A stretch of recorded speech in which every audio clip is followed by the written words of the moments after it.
My name's Jenny Waite, and those of you who know me as a busker and a singer-songwriter on the streets of Asheville and beyond, I just want to let you know that I've been writing a book about spirit stories for a couple of years, and I thought I would start sharing the stories with you about my life and how I came to be open-minded about things and kind of who I am. It kind of all started back a long time ago, but I'll start when I was 12. And so this is my first spirit story. When I was 12, my parents gave me my religious freedom. It all started when I went to a Christian camp in the Santa Cruz Hills in California. There were more than 100 kids there, maybe even 200. We all had our assigned cabins, and as was usual for me, I mostly got along with the adults. It was not cool. After breakfast, we all filed into a huge auditorium where we listened to a man talk about the Bible and about being born again by honestly asking for Christ to come and fill our hearts. Then he told us to take a 2-hour break and to go off into the woods to find our peace. We were to find God, to open our heart to the belief that we were something more than we appeared to be here on this planet. Well, I enthusiastically went out into the woods looking for this because I take things literally, so that's what I was going to do. There were questions I'd had for a long time. Why were we here? Why did this life feel strange to me, like a jacket that didn't really fit? I wandered off, and after a while I was quite alone amid the forest. I saw a great oak tree and walked to it. It kind of drew me in. The limbs were wider than my torso and sprawled low to the ground every which way, and the light shone down on it in rays. I sat down near one of the outstretched limbs facing the trunk. Reverence was in the air, and I honestly asked for vision. Not just any vision, but the ultimate vision. I gave myself to the feeling that came over to me. I felt an overwhelming love for all the world, and myself included.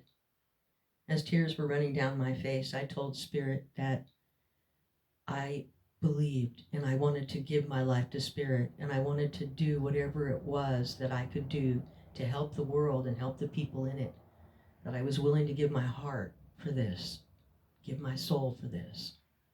And I meant it. After a while, I came to and I wandered back the way I came.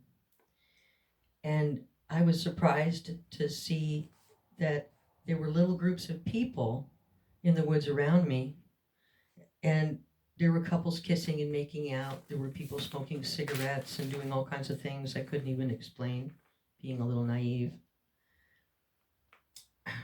I was surprised. Here I was, I had a genuine spiritual experience, and I found out that not everybody felt the same way I did about the assignment, I guess. I had my suspicions because of school already, but anyway, I felt like I just didn't really belong in this group of people. When I got home and explained this to my mom, she talked to my dad and then came to me and said, "Your father and I believe that you're old enough to decide for yourself which church you want to go to or if you want to go to church at all."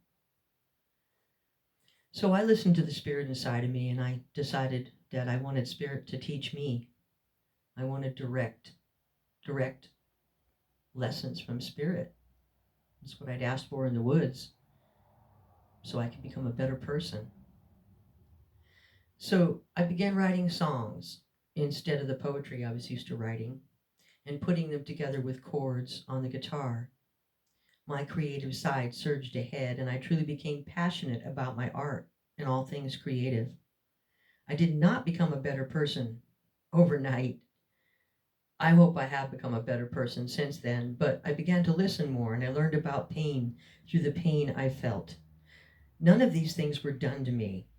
It took me many years to realize all of the stuff I felt the world was dumping on me, I was dumping on myself.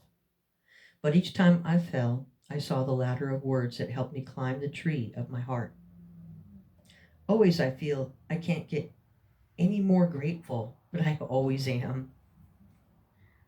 I gave myself over to Spirit another time, 12 years after the first time when I was 24. I was involved in an unfortunate car accident. I was 3.5 months pregnant. for my first child, and I was coming from a lunch of pizza, my favorite, driving in an old Ford truck with my dog, Sam, with me. I was wearing a long burgundy dress I had just found at the local Goodwill. I was pretty happy, but things changed rapidly when two dump trucks suddenly just lurched from out in front of me and to the right, and like just suddenly, and between me and them there was a truck parked in that lane turning left, and they weren't in a turning lane. I was going 45 miles an hour, and there was nowhere for me to go. There were cars coming this way, there were cars going that way. So I did the only thing I could. I put my foot on the brake. um, I didn't even have time to warn Sam as I slammed into the back of that other truck. I put my own hood in the bed of my truck and my battery in my glove box. Sam tumbled around and was okay. I was not. All I could say to the ambulance attendants was, "I am 3.5 months pregnant," over and over again. But I got to the hospital, although everything started looking like a shower door, and they placed me in a backboard, and I went screeching around corners to get there. And when I got there, they cut off my beautiful dress, and right there on the table, they cut my belly open from my sternum to below my belly button. The only anesthetic I had in there was a nurse holding my hand and shock. Then they whisked me into the operating room to repair my intestines and my broken knee. My mom said at first glance she thought I would lose my leg. The lower leg was only being held on by the sinew behind my kneecap, which had broken completely in half. This was of particular interest to her, as I found out after I woke up in the regular hospital room after 4 days in intensive care. She came in and said, "Now I can tell you. I always told you when I first held you in my arms, I knew you were special. What I didn't tell you is I thought I might lose you early, or that you would be a cripple in your young life. When I saw you in that emergency room, I thought, this is it. But now I want you to know that I am no longer having this feeling about you. It's all gone now. That feeling is gone. I have read since then that it seems we are given a few exit points along the way in our lives.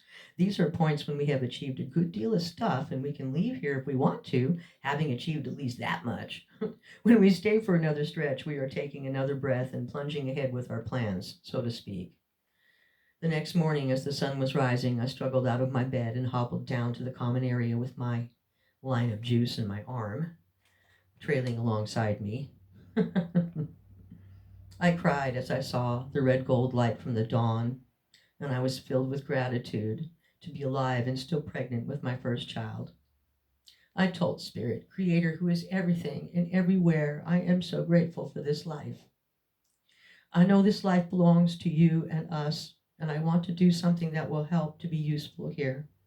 I am so happy to be able to serve humanity. I know this is why I'm still here. Thank you. My life got hard for a while. Looking back, I can see why I had a possible exit point at that time in my life, but I am forever grateful I stuck around for the rest of it. Thank you for listening to my first story.